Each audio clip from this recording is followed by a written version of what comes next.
Hello, gorgeous people. How are you today? It is Michelle flying solo for our mini-sode this week. And I figured this is the perfect time to talk about barefoot training. It's something that Marissa and I spoke about a little bit in last week's episode, the Friday episode, our big guide to fitness holiday gift giving. If you haven't checked that out yet, please make sure you go and check that out. We have lots of really great ideas for you. Some things that maybe you might want to put on your wish list that you can then share the podcast with friends and family members who might be asking you what is on your list this year. I don't know if your parents or grandparents or aunts and uncles or even, partners, right?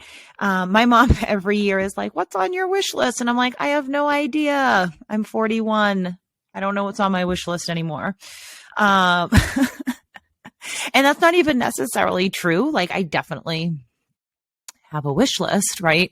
But it's hard to sometimes come up with like what is on that list when people ask you like on the spot. So this might help give you some ideas to give to other people, or if other folks are asking you what you are interested in having as gifts, sharing that podcast with them might give them some good ideas. So anyways, the point of today's mini-sode is to talk about barefoot training.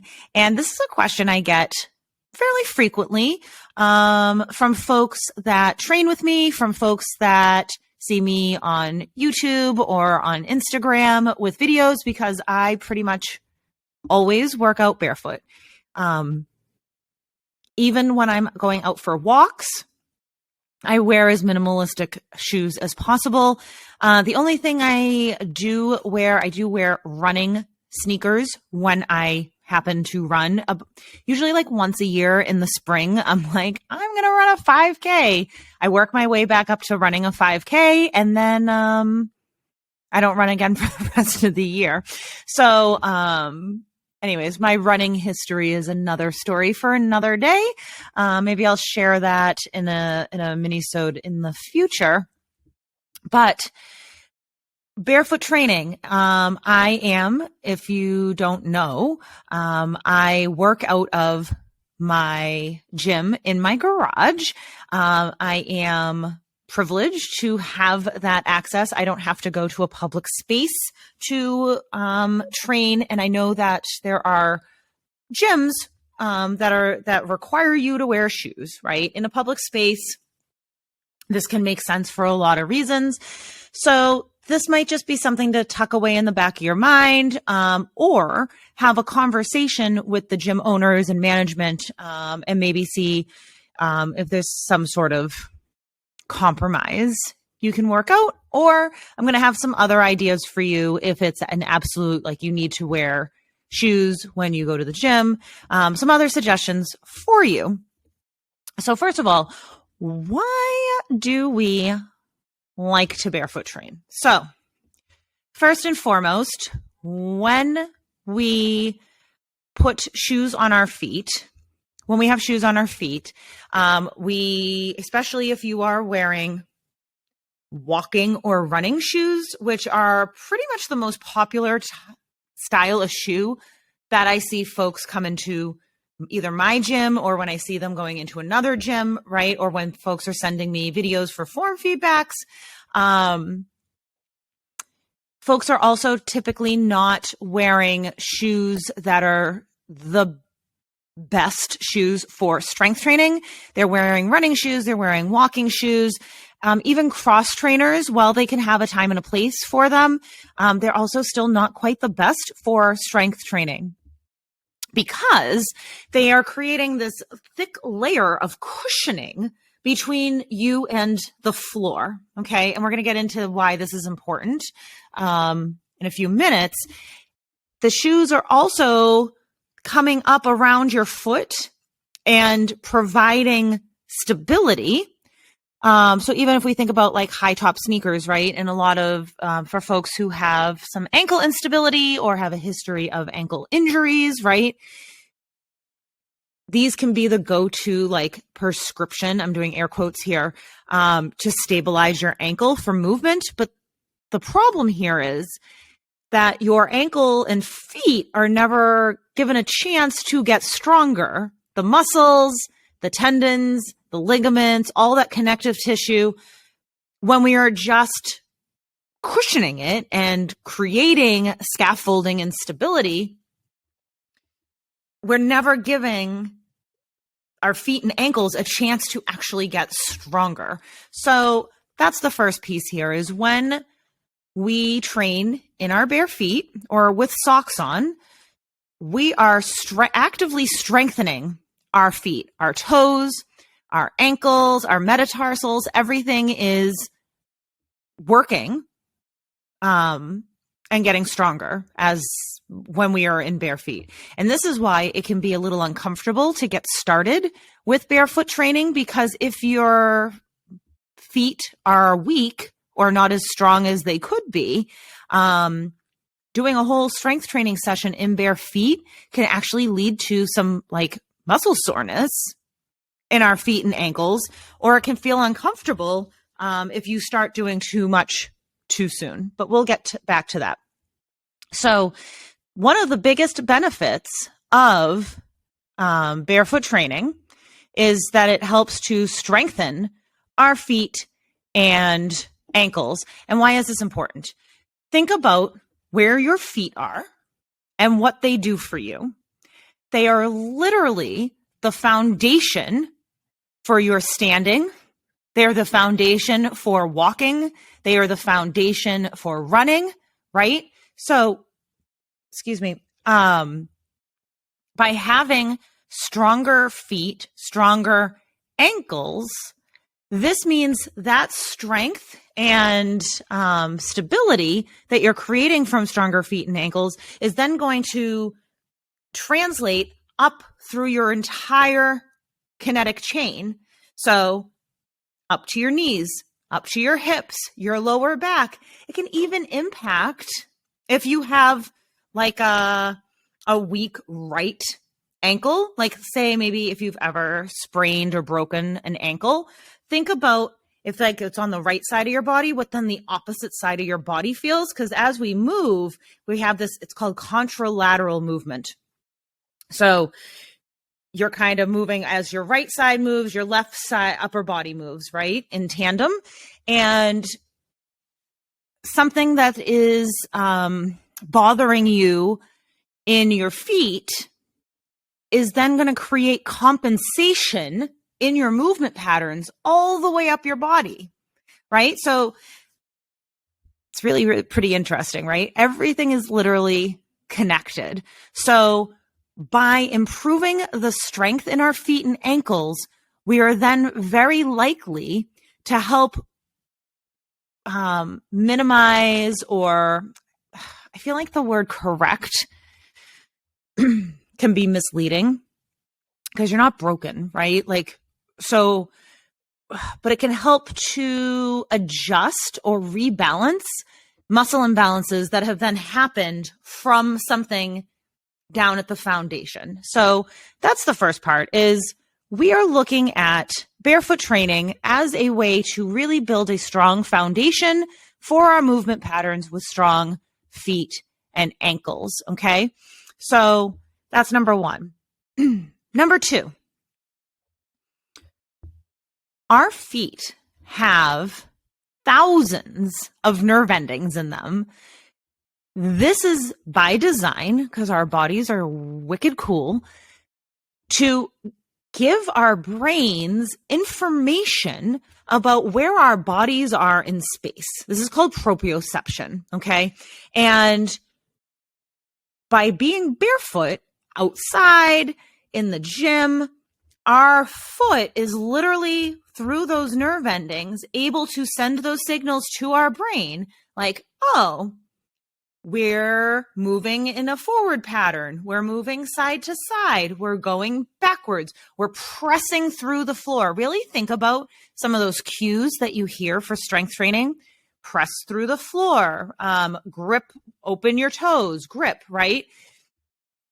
this is all stuff that your nerve endings in your feet are helping your brain to better understand, which is then going to make those movements stronger and even more powerful. When we move in barefoot, we are able to better receive information about our movements than when we have that cushion when we have shoes on, right? This also helps us feel safe because our body's like, oh yeah, our brain is like, oh yeah, I know what's happening. I know where Michelle's body is. I know what she's doing right now, which is then going, it is safe to now move in this pattern that she's asking us to move in. One of the big aha moments for me was proprioception, because I hear physical therapists would talk about proprioception a lot at some of my students' IEP meetings, especially during reevals. They would always talk about proprioception. And I'd be like, all right, my body in space. When I went skydiving, and if you've ever gone skydiving, you can probably relate to this. They tell you, like, you're going to pretty much like arch your back so that you want to bring your feet back almost in like a slight back bend towards your head. And if you're watching the YouTube video, you can see me kind of doing this little archy movement. But when I jumped out of the plane and the person that's like on my back is like, bring your feet towards your head, bring your feet back towards your head. And I'm like, I don't even understand where my feet are. I don't understand, like, what is a head? What is a foot? Well, I am falling out of a plane right now, right? So I'm not getting, I'm not getting that. And my brain was literally like, wow, like, what are you talking about? Because it wasn't getting any input to my feet or to my body really about like where my body was in space. Like, where are my feet? I don't know, because they're not connecting to the ground. So your body's like, your brain's freaking out. Your nervous system is freaking out because it doesn't understand that sensory input. So I don't know. I like to share that story a little bit. So when you're in barefoot and you're in the gym, your body is able to, your brain is able to get that sensory input to kind of recognize like what you are asking your body to do. And it will feel safer to do those movements, right? So let's see. So we're building a strong foundation. We're boosting the sensory feedback we're receiving. And all of this both allows us to better balance and feel more stable. So when when your feet are bare or in socks, again, you're really able to like spread your toes out. Think about how narrow a lot of shoes, like the toe box is, and how cramped your toes get. You really want those toes spread out to help with stability and feeling that connection between the floor. If you ever try to do a single leg deadlift, or if you do yoga and you're doing a warrior 3, right? You can feel all of those little muscles working together and kind of firing on to help keep you stable and balanced. All of that balance work. When you have a shoe on, your foot doesn't have to work like that to help improve your stability and balance. And that's why it can feel more challenging at first to do like single leg work in bare feet than it feels with shoes on, oftentimes in the beginning when you make that switch, because your feet are working that much harder because they're also trying to get stronger. So we're working on improved balance and stability because we're having a better connection to the floor. It's providing that input to our brain. It's signaling that we're safe, and it's actually able to register where our body's at, what it's doing, all while also building strength in our feet, right? And the other piece about training barefoot, and I really encourage when clients are working with me, either in person or online, I can better see movement patterns, like the big picture, when they do not have shoes on. Shoes can create, especially if you're wearing walking or running shoes when you are training, create compensations in your movement pattern that, first of all, it can make you less stable. You're not able to, when you're cueing yourself to push through the floor, you're actually pushing through cushion, which is not giving you that firm feedback to really give you that power and strength, especially with like a barbell deadlift or with a barbell squat, right? This also translates for kettlebells and dumbbells, but thinking about as you increase your weight to be heavier. In bare feet, I can see movement patterns, compensations, and that better allows me to create programming to increase mobility, to increase strength, like maybe some feet warm-ups. Sometimes even like rolling your feet out with a tennis ball can feel like incredible and can help just like wake your feet up to get ready for movement. But it allows me to then program in, I don't like to say corrective exercises, but for lack of a better term now, some corrective type exercises that are going to enhance our bigger lifts. So when we think about the big lifts, push, pull, squat, hinge, carries, lunge, right? Those are our big six. I can then program in more specific work for accessory muscles, accessory work, to then mobility work, to enhance our other lifts. So that translates into stronger, more confident lifting, especially as we start lifting heavier weights. So barefoot training has a ton of benefits. It's boosting the sensory feedback we receive. It's helping to build a strong foundation with strong feet and ankles. It creates better connection to the floor, which allows for improved balance and stability, and also better allows you to see and feel your bigger movements all the way through, and allows you to see where you might have some imbalances and where you can work with some more targeted exercises to improve stability, strength, and mobility in your bigger core movements. And you might be saying, well, Michelle, this is all fine and great. I would love to do this. My gym doesn't allow bare feet or even socks. Fair enough. There could be some safety concerns, especially so if you are going to wear socks, I do recommend that you get some grippy socks, or make sure that you are working on a surface that is not slippery, especially if you're pulling heavier weight. And or if you're doing like step ups and things, you want to make sure that you're not going to slide. Okay. But if your gym is anti-barefoot training for whatever reason, no judgment, what are some things you can do? Really work to find shoes that are not running and walking sneakers. Also, cross trainers are not the best for strength training. Shoes like Vans, Converse sneakers, or any of those like barefoot sneakers. And you can get barefoot sneakers that don't like separate out your toes. So if that's like really not comfortable for you right now, there are more barefoot, like minimalistic shoes on the market that just have like a regular, just like a wide toe box. You want to find something that does not have so much cushioning that it's like a firmer shoe. Keds would probably work okay, right? So finding a pair of shoes that allows you to feel the floor as much as possible. The less cushion, the better. What about for plyometrics? I personally, because I have been working out in bare feet for many years now, my feet, I have worked my way up. I can do things like jump squats, jump lunges.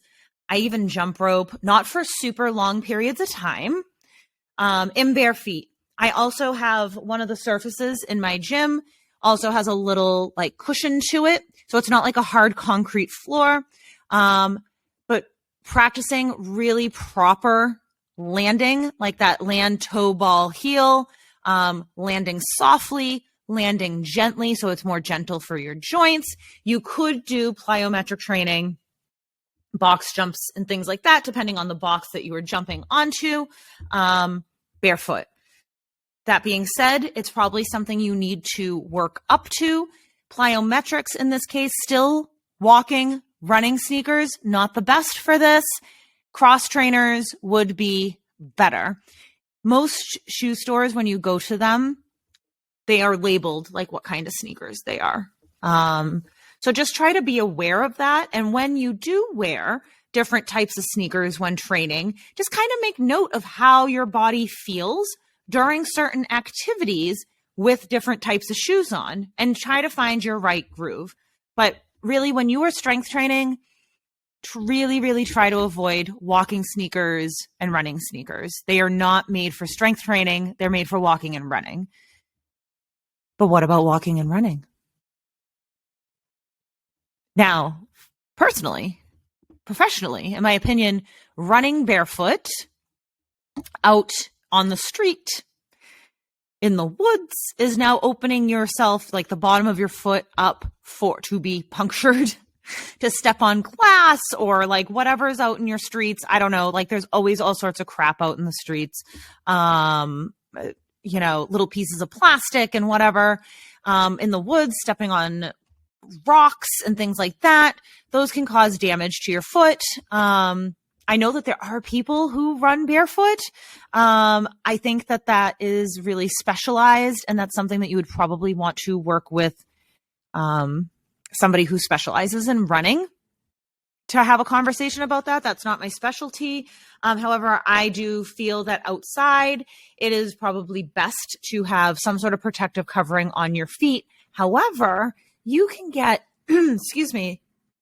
minimalistic running sneakers, running shoes for like trail running. So they are still as minimal as possible, but still provide some structure and a layer of support from, you puncturing your foot with a stick or with a piece of glass or something, right? So I personally wear running sneakers, but I try to get running sneakers that are as minimal as possible for that one time a year that I'm like, I'm going to do a 5K. So those are my suggestions for you. In the strength room, if you can be barefoot, that's optimal. If you put socks on, that's okay, but you're still then having a layer between all those nerve endings and the surface you're working on. So there is still taking away a little bit from that, but you're still strengthening your feet because it's just socks, right? But the next piece, if you have to wear sneakers, some things like Converse or Vans are, industry standard. You really want to avoid anything that has that creates like an elevation between your toes and your heels. And you want to avoid anything that's super cushy when you are strength training. Because if you are somebody who has always worn very cushy, very supported shoes when working out, you're going to want to work your way up to strength training barefoot in slow increments. Just like anything else, your feet are going to have to get stronger to support these movements. So by starting with even some targeted foot exercises, footwork, which if you want some ideas, you can email me, and I can help you out with that, right? But start there, or maybe you start by doing your squats and then you put your shoes back on and do your accessory work, or the rest of your workout in shoes. Figuring out just starting small and then gradually increasing the amount of time that you are barefoot is probably the best way to get started, so that you're not ending up with super sore feet. We don't want our feet in pain, but our feet are just like the rest of our body, where we're going to have to gain strength, and we want to start small, start slowly, and work our way up. So I hope this episode was helpful for you, gave you some insight into why you might want to start barefoot training. if it was useful for you. Would love to hear from you, and or would love and always appreciate you sharing our episodes, helping us reach more folks. And yeah, so if you missed the big holiday gift guide episode from last week, I think it was episode 80, be sure to go check that out too, where we talk about like the grippy socks and stuff. And it's just a fun episode. It was really fun to record. So hope you enjoy that. Hope this was helpful. Looking forward to seeing you next time. Take care, everybody.